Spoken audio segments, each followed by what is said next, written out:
नई नई शादी करके आई थी पूर्णिमा। उसके पति प्रकाश को हर बात के बाद अरे मजाक कर रहा था बोलने की आदत थी। एक दिन पूर्णिमा चाय बना रही होती है। सुनो ना, ये मसाला चाय में सच में अगर मिर्ची, नमक, प्याज, लहसुन वगैरह का पेस्ट मिला दे तो चाय मसालेदार हो जाएगी ना। अरे आप कुछ भी मत बोलिए। अरे मजाक कर रहा था। प्रकाश कभी कभी मजाक करता था, लेकिन कई बार उसका मजाक ऐसी बात के साथ आता जिसको सुनने के बाद किसी को मजा तो नहीं पर गुस्सा जरूर आ जाता। जैसे एक दिन प्रकाश ऑफिस जाते हुए हड़बड़ी में कहता है, अरे मेरे मोजे कहाँ मौज मार रहे हैं? अभी लाई। पूर्णिमा प्रकाश को मोजे लाकर दे देती है। अरे मेरी फाइल कहाँ है? मैं लेट हो रहा हूँ। रुकिए अभी लाई। फाइल भी आ जाती है। अरे वो टिफिन तो ला दो, कितना लेट करवाओगी? एक तो सामान इधर उधर पटक देते हो, मुझे ढूंढ के लाना पड़ता है, फिर मुझे कहते हो कि लेट हो रहा हूँ। अरे जल्दी जल्दी हाथ चलाओ ना। 8 हाथ नहीं है मेरे, 2 ही है। ऑक्टोपस दिख रही हूँ क्या? हाँ हाँ ठीक है, जाओ जल्दी से टिफिन लेकर आओ। 2 हाथ तो है ना, उन्हीं का ठीक से इस्तेमाल कर लोगी तो लेट नहीं होऊंगा मैं। पूर्णिमा टिफिन लेकर आ जाती है। वैसे तुम थक जाती होगी ना इतना सब काम करके। हाँ और नहीं तो क्या। तो मैं कुछ इंतजाम कर लेता हूँ। काम वाली लाओगे क्या? अरे नहीं नहीं, दूसरी शादी कर लूंगा। 2 पत्नी होंगी तो काम आसानी से हो जाएगा ना। क्या? अरे मजाक कर रहा था। प्रकाश तो मैं मजाक कर रहा था कहकर वहां से चला जाता है। लेकिन पूर्णिमा के मन से प्रकाश की 2 शादी वाली बात का दुख पूरे दिन नहीं जाता। शाम को प्रकाश ऑफिस से लेट वापस आता है। हाथ मुंह धोऊंगा, टॉवल लगा देना, फिर खाना खाऊंगा, खाना भी लगा देना। देखो लेट मत करना। सब काम आराम से ही होंगे। आप भी तो लेट आए हो ना ऑफिस से। अरे यार मैं काम कर रहा था ऑफिस में, तुम क्या कर रही हो? घर में जो खाना, साफ सफाई ये सब होता है ना, इसको भी काम ही कहते हैं वैसे। अरे ठीक है, मैं ही कुछ करता हूँ तुम्हारी मदद के लिए। ऑफिस से आकर मेरा हाथ बटाओगे घर के काम में? अरे नहीं, दूसरी शादी कर लूंगा ताकि सफाई तुम कर लो और खाना दूसरी बीवी बना ले। प्रकाश तुम ना थोड़ा सोच समझ के बोला करो। अरे मजाक कर रहा था यार। प्रकाश और पूर्णिमा साथ में बैठकर खाना खा रहे होते हैं। प्रकाश अपनी धुन में खाना खा रहा होता है, जबकि पूर्णिमा इस बात को लेकर उदास है कि प्रकाश हमेशा कोई दुखी कर देने वाली बात ही बोल देता है और उसके बाद मजाक कर रहा था कह के खुद को बचा लेता है। रात को सोते वक्त पूर्णिमा ने सोच लिया था कि प्रकाश से इस बारे में बात करनी ही पड़ेगी। अगली सुबह भी प्रकाश ने ये लाओ वो लाओ का तांडव शुरू कर दिया। अरे काले वाले जूते कहाँ हैं? बेड के नीचे। अरे टिफिन तो लाओ जरा। ले आऊंगी, पर पहले कुछ बात करनी है। क्या बात करनी है तुमको? ये जो रोज दूसरी शादी करने की बात करते रहते हो ना आप, मेरा मन दुखी हो जाता है। मत बोलिए ना ऐसी बात। अरे पगली, पहले क्यों नहीं बताया? मैं इसका समाधान कर दूंगा। अब बोलना छोड़ दोगे ना? अरे नहीं, दूसरी शादी कर लूंगा ताकि उसको तो बोल पाऊं।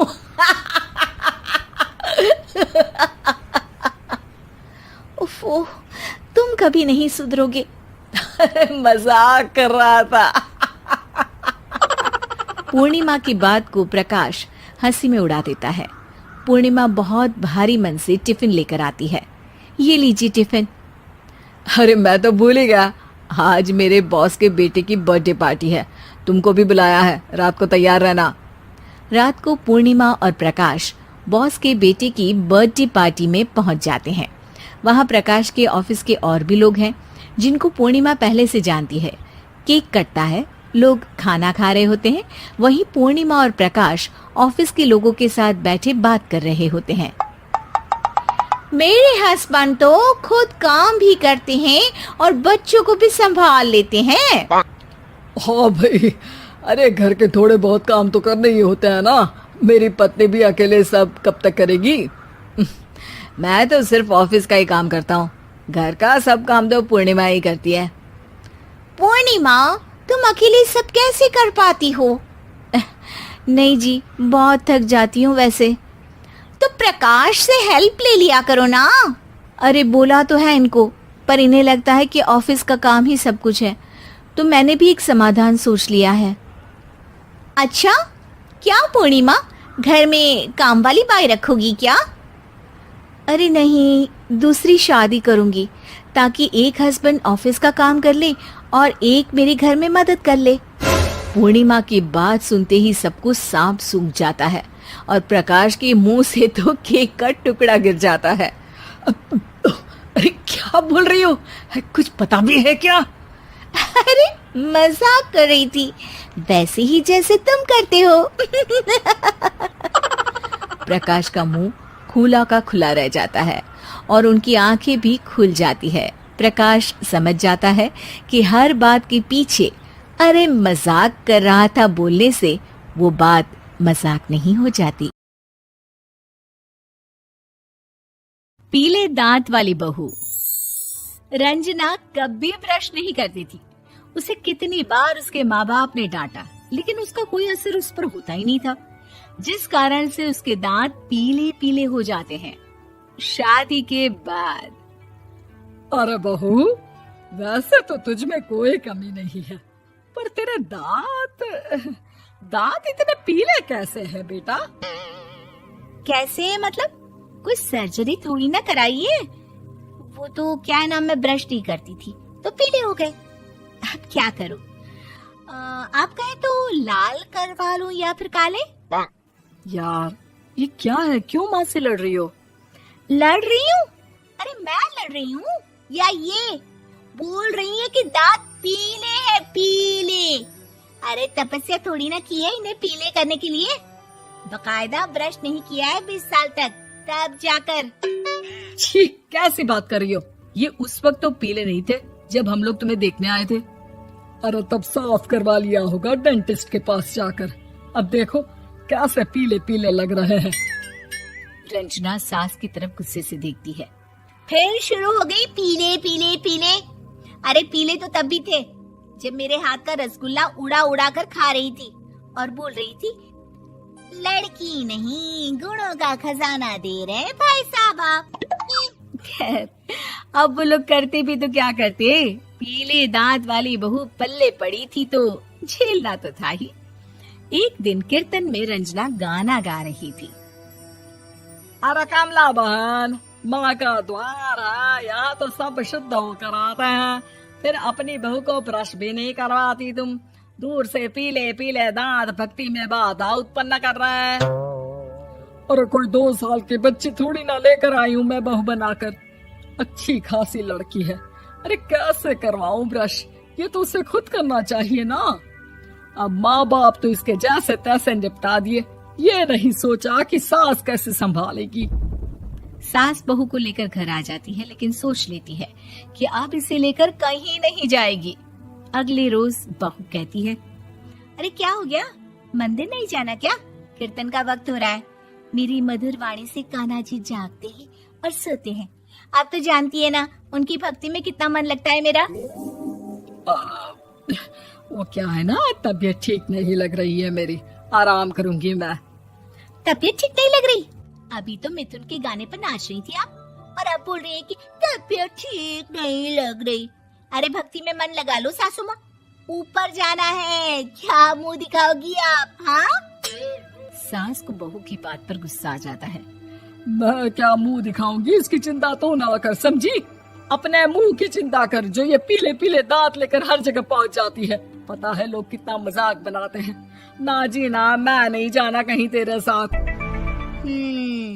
तो ये बात है। कोई ना, मत जाओ, मैं अपने कमरे में ही बैठकर भक्ति कर लूंगी। ऊपर वाला दांत थोड़ी ना देखता है, मन देखता है, भावना देखता है। और अरे बस बस, तू सब कुछ दिखा, बस ये सफेद चमकदार दांत ना दिखाना किसी को, है? जा यहाँ से। बहू को सास की बात का कोई फर्क नहीं पड़ता वो तो जैसी थी वैसी ही रह जाती है। सुबह नहाकर किचन में खाना बनाना, फिर खाना खाना, कीर्तन भजन करना और सो जाना। एक दिन, माँ जी, मैं सहेली के घर जा रही हूँ, शाम को लेट आऊंगी। हाँ, तो जाना, मैंने कौन सा तेरी आरती करनी है घर पर बैठकर। रंजना सहेली के घर जाती है, जहाँ वो पार्टी में जाने की तैयारी कर रही होती है। अरे शिखा, कहाँ जाने की तैयारी कर रही है? मैं गलत वक्त पर आ गई क्या? अरे नहीं यार, उल्टा सही वक्त पर आ गया। मैंने ये साड़ी और ज्वेलरी निकाली है यार, शाम को इनके ऑफिस की एक पार्टी में जाना है। बताना कैसा लग रहा है ये सब। नहीं यार, इस ड्रेस के साथ तो वो वाली ज्वेलरी अच्छी लगेगी। हाँ, सही बोल रही है, मैंने ध्यान ही नहीं दिया।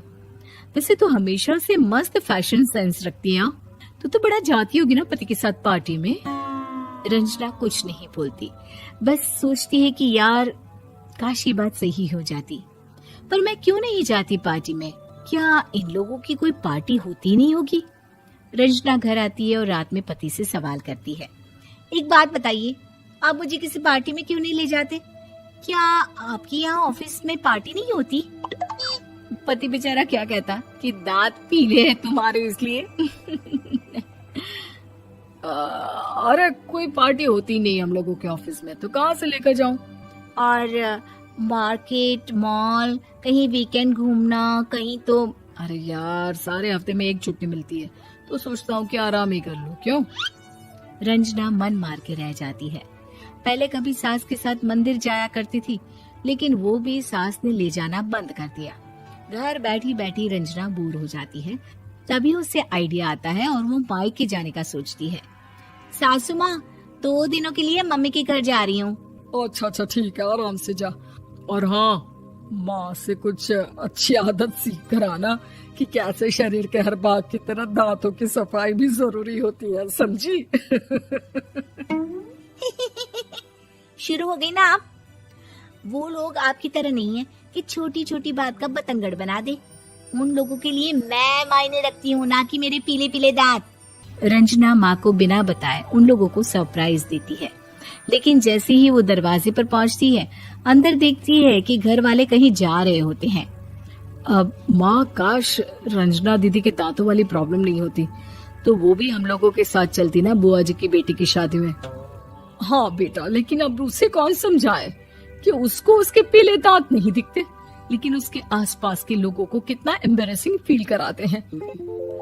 मुझे तो कितनी बार उसके स्कूल की टीचर ने शिकायत की कि उसके साथ कोई लड़की बैठना भी नहीं चाहती, और ना ही कॉलेज में कोई उससे बात करना चाहता था। लेकिन पता नहीं क्यों उसे ये बात समझ में ही नहीं आती। कोई कमी नहीं है उस लड़की में, बस यही कि दांत पीले हैं। वो तो भला हो जीजा जी और उनकी माँ का, जो दीदी को जैसी है वैसे ही रखा हुआ है। रंजना को अपने घर वालों की बात सुनकर बहुत दुख होता है। वो सोचती है कि वो क्या करे, लेकिन फिर वो सीधा डेंटिस्ट के पास जाती है, अपने दांत चमकाती है और कसम खाती है कि वो रोज ब्रश करेगी। अरे क्या हो गया? तुम तो 2 दिनों के लिए गई थी ना, पर कोई ना, अच्छा है, चलो आ गई तो। रंजना सास के सामने आकर खड़ी हो जाती है और पूरी स्माइल करती है, उसके चमकदार दांतों को दिखाती हुई। हैं? चले मंदिर। माँ, मुझे माफ कर दीजिए, मैंने आप लोगों को बहुत एम्बैरेसिंग फील करवाया। मैं आज से रोज ब्रश करूंगी।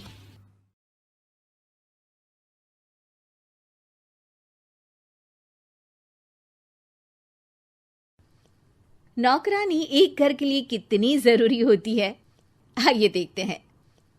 अरे बहू, ये देख, सारा साबुन बर्तन में रह गया। ये नौकरानी कोई काम नहीं करती, गंदा काम करके चली जाती है और ढेर सारा पैसा ले जाती है। अरे मम्मी जी, उसने तो साफ किया ही था। मेरे ही हाथ से इस ग्लास में सर्फ गिर गया था। अरे बस कर झूठी, उसे बचाने के लिए सारी जुगत लगा ले, लेकिन मैं तो इसे निकाल कर ही रहूंगी। हमारे जमाने में ना कोई नौकरानी थी और ना ही ये चिकने बर्तन। चूल्हे के जले बर्तनों को राख रगड़ कर साफ किया करती थी मैं। अरे माँ जी, मैं कहाँ बचा रही हूँ उसे। और वैसे भी आजकल नौकरानी जरूरत नहीं, स्टेटस सिंबल बन गया है। अब आप बताओ, मैं मुन्ना को नीचे घुमाने ले जाऊं तो लोगों से क्या बोलूं? झाड़ू पोछा खुद लगा रही हूं। लोग सीधा यही पूछते हैं कि कौन सी नौकरानी काम कर रही है तेरे घर पर। अरे बस कर, ये भी कोई बात होती है? मम्मी जी, आप नहीं समझेंगी। शाम को नौकरानी घर आकर काम कर ही रही होती है कि सास को कहती है, माँ जी एक बात बोलूं, बुरा न मानना। अरे वैसे तो मुझे तेरी शक्ल ही पसंद नहीं है, बात क्या खाक पसंद आएगी। अरे माँ जी सुन तो लीजिए क्या कह रही है। तो मैंने कौन सा उसका मुंह पकड़ लिया है? अरे माँ जी, वो लाल साड़ी पहनती हो ना, ना पहना करो। सास का गुस्सा अब तो 7वें आसमान पर होता है। अरे वाह जी वाह, क्यों ना पहना करूं? और तू होती कौन है ये बताने वाली कि मैं क्या पहनूं क्या ना पहनूं? अरे माँ जी पूरी बात तो सुन लो, वो बोलना क्या चाह रही है। अरे बुरा न मानो आंटी जी। अरे कौन है आंटी? अपनी उम्र देखी है तूने? 2-4 साल ही छोटी होगी मुझसे और मुझे आंटी बोल रही है। बहू सर पर हाथ रख लेती है। अरे अच्छी खासी उम्र दराज हो और आंटी ना बोलूं? मैं तुम्हारी बहू से भी 4 साल छोटी हूं। क्यों दीदी? बोलती भी क्या, एक तरफ सास यानी पति की माँ, तो दूसरी तरफ नौकरानी जिसके बिना घर का काम नहीं चल सकता।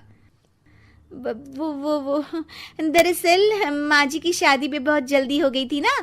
अच्छा ये झगड़ा छोड़ो, ये बताओ तुम माँ जी को लाल साड़ी पहनने से क्यों मना कर रही हो? वो ना, इनकी उम्र की सारी औरतें सोसाइटी में इनके लिए बात करती हैं कि तुम्हारी सास बुढ़ी घोड़ी लाल लगाम है। बहू को ये सुनकर गुस्सा आ जाता है। अरे वाह वाह, कौन बोलता है जी? खुद क्या है यहाँ की औरतें, बाल सफेद लेकिन टाइट जींस और कोई कुछ भी पहने। अरे पहनना हमारा निजी हक है, किसी को कुछ हक नहीं बनता कि वो मेरी सास के लिए कुछ बोले। मैं आज ही जाकर माँ जी के लिए लाल जींस लेकर आऊंगी, फिर देखो कोई क्या बोलता है। अरे चुप लाल जींस। अरे सुन नौकरानी की बच्ची, जाकर बोल दे उन लोगों से कि उन लोगों की तरह मैं उड़ती नहीं फिरती हूं घर बार छोड़कर। अपने बच्चों और नाती पोतों में मन लगाती हूं, ना कि सारा दिन ताश के पत्तों में आंख गड़ाकर 3 पत्ती खेलूं। नौकरानी वहां से चली जाती है। वैसे बहू, नौकरानी के क्या फायदे हैं ये तो पता नहीं, लेकिन सबसे अच्छा तो ये कि पता चल जाता है कि कौन किसके लिए क्या बोल रहा है। सोसाइटी में तेरा नौकरानी रखने का इरादा बिल्कुल ठीक था। अगले दिन उन लोगों के घर की बेल बजती है। बहू दरवाजा खोलती है कि सामने कुछ औरतें खड़ी होती हैं। अरे बहू, कहाँ है तेरी सास? बुला जरा। अरे बहन जी, आप सारी एक साथ आइए आइए, कैसे आना हुआ? अरे 3 पत्ते खेलने आई हैं, क्यों खेलोगी? क्यों नहीं, वैसे भी बड़े दिन हो गए, एंटरटेनमेंट हुआ नहीं। बहू जा जाकर पकोड़े तो बना ला। अरे बस करिए, आगे कुछ पीछे कुछ। वैसे तो कहती है कि परिवार पर ध्यान देती है, हमारी तरह 3 पत्तियां नहीं खेलती। हमने कौन सा परिवार छोड़ दिया? सास सक पका जाती है। अब ये किसने कहा?